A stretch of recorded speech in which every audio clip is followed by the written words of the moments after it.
Anak-anak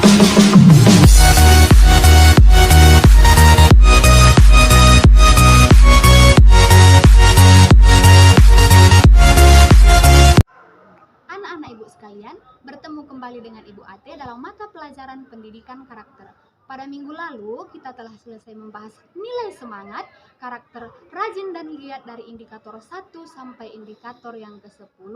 Nah, pada minggu ini nakku, kita akan melanjutkan lagi materi kita pada nilai semangat, karakter, energik. Apa itu energik? Nah, untuk mengetahui lebih lengkapnya lagi, mari simak video pembelajaran kita berikut ini. Tapi sebelum kita memulai pembelajaran kita, sambut salam dari Ibu. Salam SFB. Semangat, fraternitas, Tina. Seperti yang telah Ibu jelaskan tadi, pada hari ini kita akan membahas mengenai pendidikan karakter SFD, nilai semangat, karakter energik, dari indikator 1 sampai indikator yang ke-6. Nah, sebelumnya, coba kita lihat apa tujuan pembelajaran kita pada hari ini. Jadi, tujuan pembelajaran kita adalah agar anak-anak ibu dengan penuh semangat dan rajin memahami nilai karakter SFD, nilai semangat, karakter energik, serta mampu menemukan hal yang baru, merancang pekerjaan secara efektif, mengungkapkan pendapat yang membangun, menata pekerjaan dengan skala prioritas, dan memadukan ide dalam proses keputusan dalam kehidupan sehari-hari. Iya, jadi sebelum kita memasuki indikator-indikator energik, apa itu energi, nakku? Nah, di sini energik merupakan serupa dengan kata semangat. Maka pribadi yang energik dapat dipahami sebagai orang yang memiliki sikap penuh semangat dalam setiap tindakan, dalam setiap kesulitan dan tantangan yang dihadapi. Ia mampu mencari alternatif lain dalam bertindak, memiliki rasa ingin tahu yang besar, berusaha mencari solusi dari suatu permasalahan, dan memiliki tanggung jawab yang besar. Oke, kita masuk ke indikator pertama, menemukan hal-hal baru. Salah satu kelebihan yang dimiliki manusia adalah kemampuan berimajinasi atau disebut juga daya khayal. Dengan kemampuan ini, manusia mampu menemukan hal-hal yang baru. Nah, daya khayal manusia ini nakku ada dua. Nah, di sini daya khayal ada daya khayal sintetis dan daya khayal kreatif. Daya khayal sintetis ini nakku ialah kemampuan manusia yang tidak menciptakan hal yang baru, melainkan membentuk dan menyusun yang lama menjadi bentuk kombinasi yang baru. Nah, di sini konsepnya daya khayal sintesis ini adalah daya khayal untuk mengembangkan. Yang kedua, daya khayal kreatif merupakan kemampuan manusia untuk menciptakan hal-hal baru, terutama jika daya khayal sintesis tidak mampu memecahkan suatu permasalahan. Indikator kedua, mengkritisi hal-hal yang tidak baik. Siswa yang cerdas selalu mengasah dan menggunakan akalnya untuk hal-hal yang terjadi. Berpikir kritis merupakan suatu cara untuk memahami kenyataan, kejadian, situasi, benda, orang, ataupun sebuah pernyataan.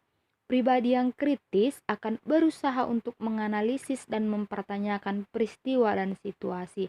Apalagi saat ini di era globalisasi, berpikir kritis sangat dibutuhkan. Nah, ini akan menjadi tugas kamu nomor 1. Mengapa berpikir kritis ini penting di dalam era globalisasi? Nah, Ibu ulangi, tugas kamu nomor 1 adalah untuk menjawab mengapa di era globalisasi ini sangat penting berpikir kritis. Oke, Ibu lanjutkan. Indikator ketiga, merancang pekerjaan secara efektif untuk mencapai keberhasilan. Pekerjaan yang dirancang dengan baik dan matang memiliki ruang dan peluang untuk menghasilkan sesuatu yang baik dan memuaskan.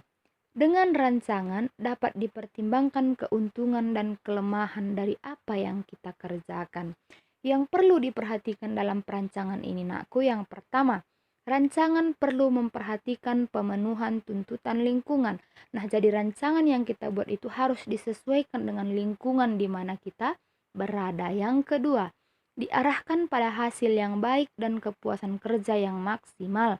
Dan yang ketiga, mempertimbangkan para pelaksana yang harus mampu berperan. Nah, kita lanjutkan. Di indikator keempat, mengungkapkan pendapat yang membangun. Semua pendapat yang baik nakku perlu diungkapkan atau disampaikan. Dengan gagasan yang baik, kita bisa memberi dorongan atau motivasi kepada orang lain.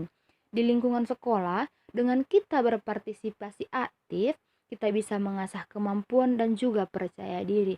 Nah, mengenai percaya diri ini, apa itu percaya diri nakku? Percaya diri adalah kondisi mental atau psikologis dari diri seseorang yang memberi keyakinan kuat pada dirinya untuk berbuat atau melakukan suatu tindakan. Ciri-cirinya ini nakku adalah yang pertama berani menerima tantangan, yang kedua asertif atau tegas, yang ketiga mandiri, yang keempat selalu berpikir positif. Yang selanjutnya adalah apa manfaatnya jika kita percaya diri? Yang pertama, kita menjadi pribadi yang tahan banting dan tidak mudah terpengaruh oleh orang lain. Yang kedua, mampu mengatasi keadaan dengan baik. Yang ketiga, mengetahui kemampuan diri sendiri sehingga mengerjakan sesuatu secara efektif dan efisien. Yang keempat, memandang semua hal secara optimis. Yang kelima, kualitas kepribadian akan meningkat. Yang keenam, kita mampu mengontrol emosi dengan baik. Dan yang terakhir, hidup kita menjadi lebih sistematis. Nah, jadi bagaimana Bu cara kami supaya kami bisa lebih percaya diri? Nah, kita buka slide selanjutnya nakku. Cara menumbuhkan percaya diri yang pertama, jangan takut dengan tantangan. Yang kedua, berhenti membandingkan diri dengan orang lain namun tonjolkan kelebihan diri kita sendiri. Yang ketiga, catat setiap prestasi yang kita peroleh. Yang keempat, harus bisa melawan pikiran negatif. Yang kelima, belajar dari kesalahan dan kemudian kita perbaiki kesalahan kita itu nakku. Yang keenam, kita asah keterampilan dan kita perbanyak wawasan kita. Dan yang ketujuh, yang pastinya kita harus selalu bersyukur. Nah, kita lanjutkan. Indikator yang kelima, menata pekerjaan dengan skala prioritas. Nah, skala prioritas ini nakku sudah pernah kita bahas dalam karakter rajin dan giat. Tapi coba kita ulangi. Nah, skala prioritas dari pekerjaan manusia adalah urutan pekerjaan yang disusun berdasarkan tingkat kepentingan pekerjaan. Dengan menyusun skala prioritas, kita dapat mengetahui mana pekerjaan yang harus kita dulukan.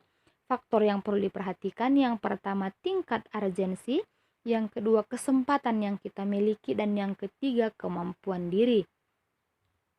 Indikator yang keenam, memadukan ide dalam proses keputusan. Bagaimana maksudnya memadukan ide nakku? Coba kita lihat. Proses pengambilan keputusan diawali dengan pertemuan berbagai ide atau gagasan dari banyak pihak.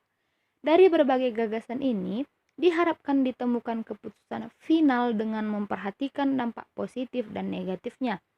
Tahapan pengambilan keputusan ini nakku dimulai dari intelligence, yaitu tahap mengumpulkan informasi untuk mengidentifikasi suatu permasalahan. Yang kedua ke tahap desain, yaitu tahap perencanaan solusi dalam bentuk alternatif pemecahan masalah. Yang ketiga choice, yaitu memilih solusi dari berbagai alternatif pemecahan masalah. Dan yang terakhir adalah implementation, yaitu pelaksanaan keputusan yang telah ditetapkan. Oke, jadi pada hari ini nakku cukup sekian materi dari Ibu. Kita telah selesai membahas karakter energik.